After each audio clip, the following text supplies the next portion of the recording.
Construit et inauguré dans les années 1970 par feu El Hadj Sebori Touré, le cinéma Diani était un endroit très fréquenté par les habitants de la ville de Zérékoré qui s'y donnaient rendez-vous. Aujourd'hui repris et géré par les enfants de la même famille, le cinéma Diani est une entreprise familiale, comme le confirme son fils Adama Sebori Touré, actuel gérant des lieux.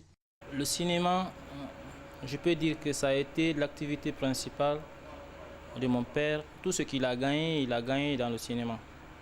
Donc nous avons hérité de la projection du cinéma avec lui.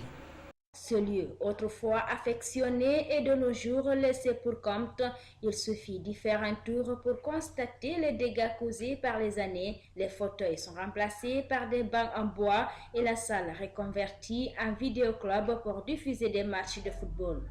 Une situation que Ahmadou Kondé explique par le manque de moyens pour acheter des droits sur les films récents et la vétusté de son matériel de projection. Au niveau de la cabine, on a des difficultés.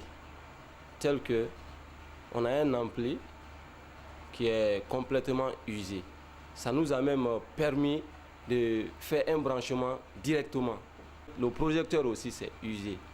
Donc vraiment nous voudrions qu'ils fassent tout possible, ils viennent en aide quoi.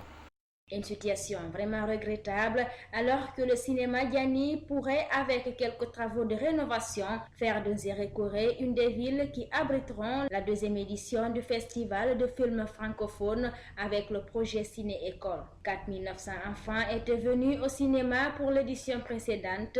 Pour Adama Sebori Touré, ce serait une mésaventure totale de ne pas participer. Si on me dit aujourd'hui qu'on va épargner ma salle de la compétition, bon, je serais frustré, puisque d'abord, ça c'est une occasion. Pour moi, l'ambassade est en train de mettre ma salle en valeur.